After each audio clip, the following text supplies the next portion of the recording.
Hey everyone, and welcome to this deep dive. Today we're going to be looking at the connection between beliefs and actions. Okay.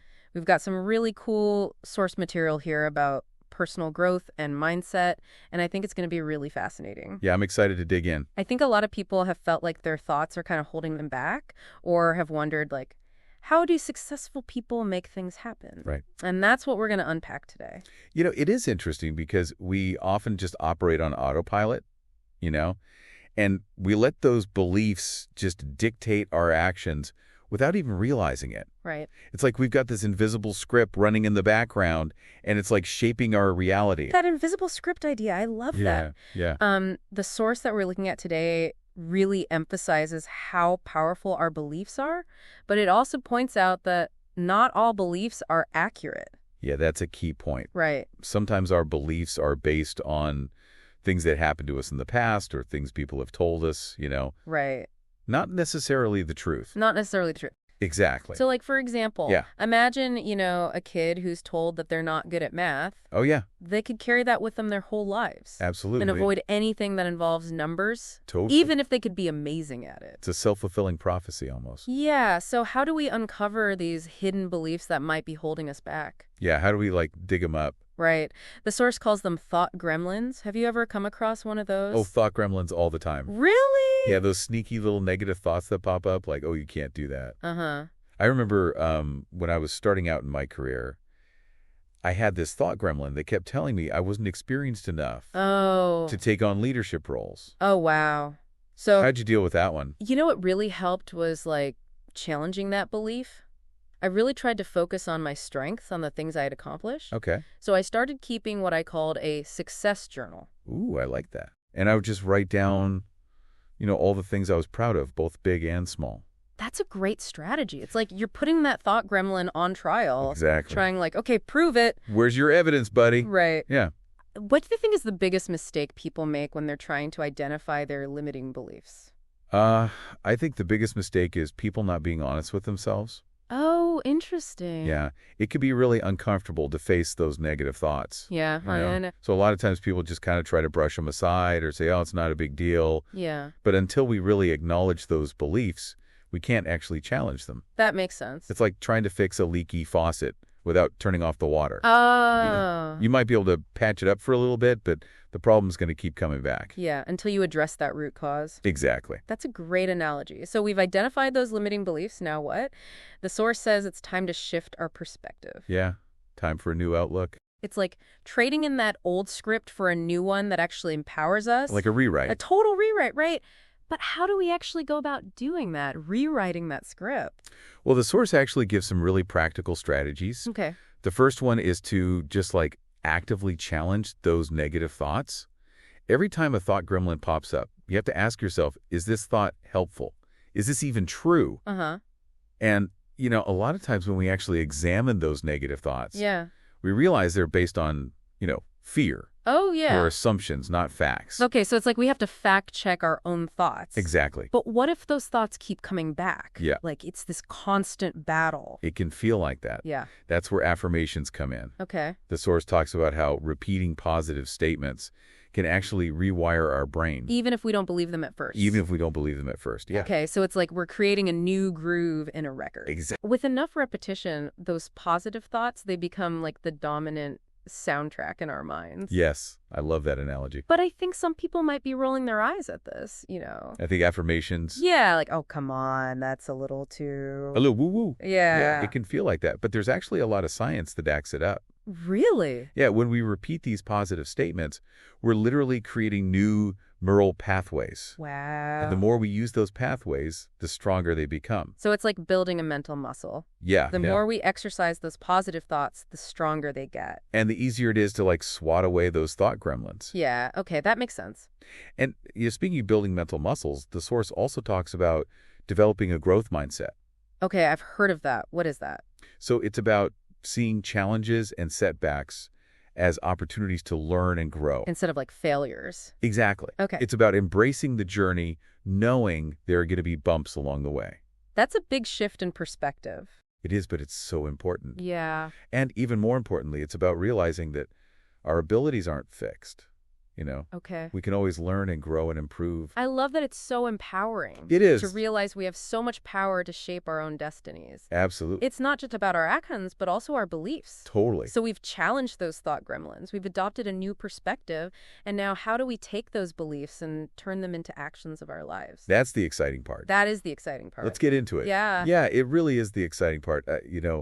Taking that leap from just thinking about something to actually doing it. So how do we do that? Where do we even begin? Well, the source material we've been looking at today, it really stresses the importance of setting goals. Okay, goals that are like, Goals that are clear, achievable, and that line up with those new beliefs we've been talking about. so it's about making sure that our actions and our beliefs are going in the same direction. Exactly. It's about putting those beliefs into practice. So if I believe I can write a novel, Okay? my first step is to set a goal to actually write a novel. Yeah, make it real. I mean, it sounds simple, but It is simple, but it's powerful. yeah, I can see how powerful that could be. It's about having a target, something to aim for. But sometimes those goals can feel really big. Oh, yeah. Like writing a whole novel, that's a lot. It can be overwhelming. Yeah, so how do we deal with that? Well, the source actually talks about that. It suggests breaking down those big goals into smaller steps. Okay. So, instead of trying to write the whole novel at once, you might set a goal to write just one chapter a week. Oh, okay, so more manageable chunks. Right, bite-sized pieces. And then you get to celebrate those smaller wins along the way. Exactly. And that keeps you motivated to keep going. Okay, that makes sense. What about visualization? I've heard a lot about that, but I'm not really sure what it is. Yeah, it's more than just daydreaming. Okay. It's about really immersing yourself in the experience of achieving that goal. Like closing your eyes and imagining, using all your senses. What do you see? What do you hear? What do you feel in that moment of accomplishment? So for our writer, it's not just imagining their book on a bookshelf. No, It's about like picturing themselves typing the end. exactly. Or hearing the applause at their book reading. Oh, I like that. It's like giving our brains a blueprint for success. It is. It's super powerful. Okay, but setting goals and visualizing, that's one thing. But how do we actually start taking action? That's the key, isn't it? The source is very clear on this point. You have to take action today. Today? No procrastinating, no waiting for the perfect moment. Oh, wow. You just have to start. So for our writer, that might mean just sitting down and writing that first page. Even if it's not perfect. Yeah, The important thing is to start moving. to build that momentum. Exactly. And there's a great quote from the source here. It says, "The best way to get started is to quit talking and begin doing." I love that action speaks louder than words. Always. But how do we keep that momentum going? How do we make these changes stick for the long haul? That's about building a solid foundation for change. And the source recommends 3 key strategies: Okay, I'm ready. What are they? accountability, tracking your progress, and staying committed. Okay, let's take those one at a time. What's accountability all about? It's about finding someone to support you on this journey, someone who can help you stay on track. Like a cheerleader. Yeah, kind of like a personal trainer for your goals. So like a writing buddy who checks in on my progress. Exactly, someone who believes in you and keeps you motivated. Okay, and what about tracking progress? Tracking progress helps you stay motivated by showing you how far you've come. Oh, that makes sense, so you can see those wins. Exactly, and it can also help you spot patterns in your behavior. Are there certain things that help you stay on track or things that throw you off? Okay, so how do we track progress effectively? There are lots of different ways you can use a journal, or there are tons of apps out there that can help you track your habits and goals. It's about finding what works for you. Yeah, the key is to find a system that you'll actually use consistently. Consistency is key. Always. Okay, and the last one, staying committed, that sounds pretty self-explanatory, but... Yeah, it sounds simple, but it's actually really important, especially when things get tough. So how do we stay committed when we're feeling discouraged or when those doubts start creeping in? You have to remember why you started in the first place.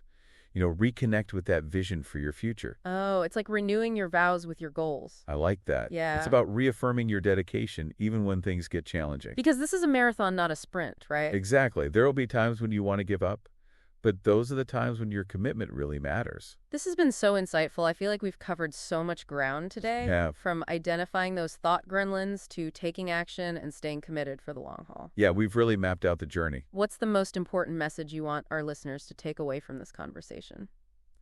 I want them to realize that they have so much power to shape their own lives. Our beliefs are not set in stone. We can challenge them, reshape them, and turn them into something that helps us grow. We're not just passengers on this journey. We are the drivers. We are. We get to design a future that reflects our values and our dreams, and that brings us to a final thought. We often talk about finding our beliefs, but what if we actually create them? Ooh. What kind of future could you build if you chose the beliefs that empower you and help you achieve your goals? That's a great question. Something to think about. Yeah, something to ponder as you continue on your own journey of personal growth.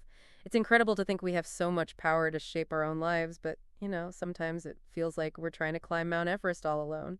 That's true. It can be a challenge. And actually, the source material we're looking at today, it talks about how important it is to not go it alone. Oh, so who should we be bringing along on this adventure? Well, they talk a lot about finding accountability partners, people who can support you on your journey. People who believe in you even when you're doubting yourself.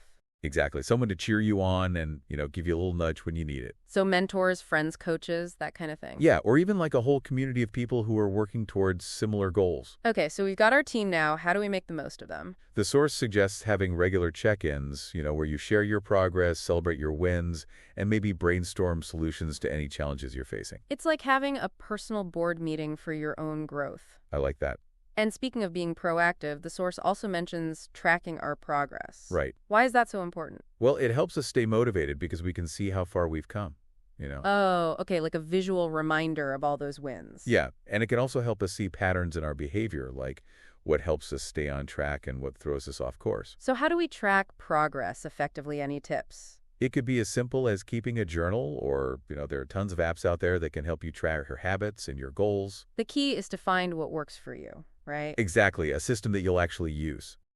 Makes sense. Wow, this deep dive has been amazing. We've learned so much about the power of belief and Akahan We have. and the importance of having support along the way as we turn those beliefs into reality. Absolutely. As we wrap up, is there one final message you want to leave our listeners with? I want them to remember that they have the power to create the life they want.